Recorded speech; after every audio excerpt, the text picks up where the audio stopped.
I want to do today, ladies and gentlemen, is I want to start with kind of a baseline. So I just want a fairly simple yes or no answer, and I'm going to start with Peter and go around in order on our first two questions.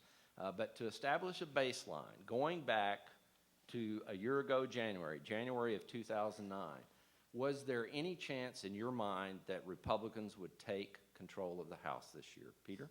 Absolutely not. I would have been laughed out of Washington had I said so. No way. Make sure everybody you speak Sorry. into the mic, so kind of pass the mics around if you would. No way. Major? No. Yeah, because the first rule of politics is stuff happens. So you're the only yes so far. Yeah. Okay. Joe? Any chance? Yes, but it would be in single-digit percentage chance. Okay. I'm with the last two. Very small chance, but I wouldn't have ruled it out. Sam? I would have said just under single-digit percentage chance. Linda? On inaugural day, I would have said no. At the end of January, I said yes. Jim? Things change. I would have said no, but I have to believe things will change because we need them to change between now and 2 years from now. I spend most of my time saying that polls are not crystal balls, so I try not to make predictions. I thought things are incredibly unstable, but I would have taken the over. Single digits. Okay, and I'm going to remind all the panelists, please do grab when you speak. Do kind of grab a mic and make sure it's in front of you so that we're getting all this and so all of our guests can hear you. The president, after the president was inaugurated, Gallup found his approval was 64 to 16. By this past January, the numbers were even and they went upside down in June. What would each of you, and I want each of you to answer this, even if you repeat factors that somebody else has stated, what would each of you say are the 2 or 3 most important factors in that decline? And Peter, we're going to start with you and do one more round robin. Okay. Clearly, I think the economy was a lot worse than the administration thought it was going to be. That famous meeting in December before the inauguration, the meltdown was clear. The need for immediate action was clear. The need for action that was not going to be popular was clear. And I think that there's no question, but that as President Obama said at one point, he said, boy, if I knew it was going to be this bad, I'm not sure I would have run. And so I think there's absolutely no question that you don't find very many presidents of the United States that have to take over a ship that needs serious bailing, where their popularity holds. And David Axelrod has said as much. He said to the president early in the year, look, these numbers aren't going to hold for too long. I mean, we're not going to be there. So obviously the economy. The second thing I think is that they underestimated the difficulty of working with Republicans. The president thought, boy, you know, I'm first president in 35 years to get a Democrat to get a majority of the vote. We won states we hadn't won since 1964. And we have the ability here to bring Republicans together. I think that dissipated very, very quickly and reverberated against the president. So I think that was a serious problem. So those 2 reasons, I think, were important. I would add one other thing, and that is that this is a president, I think, who doesn't want to take small steps. This is a president who felt that he wanted to hit the ground running. Everybody was telling him you have to move aggressively on a whole series of programs, and healthcare obviously being a main one, or you're not going to get it done. You've got to move in the first 6 months. So although it may have made a smart policy in one sense to get going on these things, it makes the politics tough. Okay. Karen? I think there were a couple of things. I think the administration really believed all the headlines about why they won the election. And I think that they weren't flexible enough as, you know, in the following year after he was inaugurated to appreciate that the people's priority was really jobs in the economy, and their priority was not a major overhaul of health care. And I think that they failed to appreciate the anger and anxiety throughout the nation among independent voters, soft Democrats, more moderate Democrats, and and they mocked them to a large extent.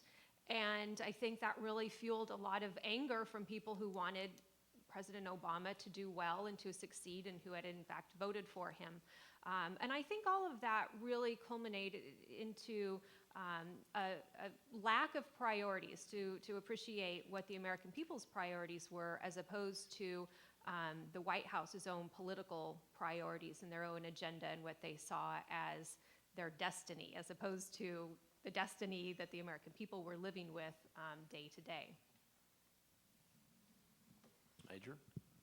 I would say four things: structural, attitudinal, explanatory, and policy. Structural, the economy clearly was worse than the president and his economic team imagined. I'll get back to that in a second. Attitudinal, the country did not respond, particularly those soft Obama supporters, or those supporters, many of whom I saw during the campaign, traveling with Jim and the president, who were swept up in a sense of euphoria and great expectations. The president's attitude did not seem to match their level of expectation. His coolness and aloofness left many Americans cold about the way the president communicates to them about the country and its destiny. Explanatory, the president, I think, failed at times to adequately explain the depth of the problem, the way he was intervening to try to solve the problem, and what a solution would look like and how to measure it in the public mind. I think presidents have to explain both things: where we are, where we're going, and how you know we've gotten there. And I think on all three of those, the president could have performed much better. And on policy, those people who were either skeptical originally about either the stimulus or cap and trade or health care, oftentimes when they heard the White House deal with questions raised either by Republicans or inquisitive reporters, felt as if their concerns, their skepticism about these policy choices, they were either being marginalized, or as Karen said, they felt, whether this is correct or not, they perceived they were being looked down upon. They felt alienated from the debate when they heard the president or his advisors talk about some of these very structural issues. And on all four of those things, I think they contributed to the president's own personal popularity problems, and they contributed to the losses we saw in the House races. Let me give you just a couple of quick statistics. There are 54 House Democrats running for re-election this term who called themselves Blue Dog Democrats. That's centrist Democrats. Of those 54, 28 lost their bids for re-election, nearly 52%. In Obama districts that he carried by less than 52%, there were 14 Democrats seeking re-election, or there were 12 seeking re-election, 2 open seats. Democrats lost 11 of those seats. And in the Obama districts, there were 52 to 55%, 25 races, 23 re-elects, 2 opens. Republicans won 13. So in these nominally Obama districts, where House Democrats were trying to live with the supporters who, during the campaign, did not go with McCain and sided with Obama, they pulled away. And the way they sent the signal that they were pulling away from this agenda and this president was to punish the Democrats that represented them in the House of Representatives. I'd say there was an intellectual disconnect between the Obama campaign, which was wildly successful, and the Obama administration. Change was perceived by a lot of people as change from Washington. Washington is distant, Washington is unresponsive, it doesn't work, it's inefficient. Then the agenda they were presented with was a very Washington-heavy agenda. More power, more spending, more control in Washington. And people rebelled against that. The lesson there is, don't forget the folks back home. Taking that lesson, I'm going to take a 30-second prerogative and point out what a distinguished group you have watching us today. Bud Burke, former Senate President, is here, who presided over the Senate when Danny and the Miracles were honored back in the day, when Winter took him there. Good to have you, Mr. President. Former Congressman Bill Roy Sr. is here, Topeka. The more prominent Bill Roy Jr. is here, Johnson County Democratic Chairman. Also here, my second favorite, Douglas County Republican after Tom Sloan, Emily Wellman, who works for Pat Roberts, Phyllis Setchell, who worked for us on the Brownback campaign. And I have to point out, I am a Kansan because my dad was not good enough to play football for Bud Wilkinson. And so in 1958, Don Fambro offered him a scholarship. And he came to KU and met a music major from Colby. And both my folks, who are 63 graduates of KU, are here. Thank them for coming. Very good. Well, Bill, just going back to your question in terms of the numbers moving, the numbers only move with one group. The partisans have remained solid. The Democratic partisans remain solidly for Obama, 85, 90% approval. Republicans, after a little bit of hesitation at the very beginning, right after the State of the Union, inaugural, became solidly anti-Obama. The big move was among independents, and that was even more dramatic than the overall numbers on approval that you have there. And I think, again, these independents voted for Obama in 2008 thinking they were getting change. The change they got, they didn't like, as people have pointed out. But I think, we may want to talk about this later, but I think it was mainly the change they were looking for in terms of the economy was stimulating jobs. And what they got was a bailout on Wall Street. What they got was health care reform that wasn't clear to them would create jobs. What they got was a stimulus that wasn't clear was going to create jobs. And the lack of job creation, I think, was the biggest turnaround among that independent group against Obama and against the Democrats during that 2-year period. Joe, just roughly, I probably won't remember the numbers right off the top of your head. I have them but- here. Okay, what was the president's approval, disapproval among independents actually voting on election day? Well, I actually have the number on independents and how they voted for Congress was 57-36 for the Republicans, which is almost exactly a reverse of how they had voted for president 2 years previously and how they had voted in 2006 for the Democrats to gain Congress in 2006. So it's almost a 20-point flip His from overall 06. approval rating was 45, 55 in your final numbers? 44% overall and slightly lower among So independents. Independents are usually very close to Yeah. that overall number. Okay, very good. Ann? Well, I'm glad you asked for 2 or 3 reasons why, because I don't think there's any one. I know it's been fun to sort of reduce it down to just the economy, and certainly the numbers hold up. The independents are the main thing to focus on, but it's obviously the confluence of events and trends that led to the loss this fall.